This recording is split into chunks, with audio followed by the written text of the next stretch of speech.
আসসালামু আলাইকুম বন্ধুরা, শেষ বিকেলের শুভেচ্ছা। বন্ধুরা, দুঃখজনক একটা ঘটনা। মানুষে কয় না, কপাল যে সময় মন্দ হয়, নসিবের সময় দুরাশাপ হয়ে খার হয়। নসিব কোনটা আপনারা বুঝতে পারছেন, কোনটা দুরাশাপ হয়ে খার দেন। আজ কটা দিন ধরে পানির লিগে ভুগছি। বাথরুম করতে, টয়লেটে করতে মনে করেন গেছি খেজুর বাগানে, পানি বইরা বইরা লইয়া ওই যে হাউজেরতে। তো কপিলের ভাইয়ে মদিরে নতুন মোটর কিনে এনে দিছে। এরকম বড় মোটর আনছে, লাগাইছি, চালু দিছি, পাইপটা ফাইটটা গেছে গা, পানি টানি বাইরে হয়ে গেছে। ওখানে কই পাই বাইনে দিত না, ওখানে এটা জোড়া দিয়া লাগাইতে কইতাছে। জোড়া কয়েকবার দিছি, জোড়া হয় না। ওখানে কি করবো, ওখানে এটা বানতাছি, ওখানে এটা লয়ে বয়ে রয়েছি।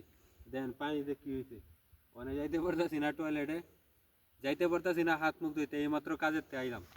তো দেন, কপাল খারাপ না? এই কপাল যদি খারাপ হয় তাহলে মনে করুন যে কইলাম যে নসিব দুরাশা বয়ে খারায়। তো বন্ধুরা, এই শেষ বিকালের শুভেচ্ছা।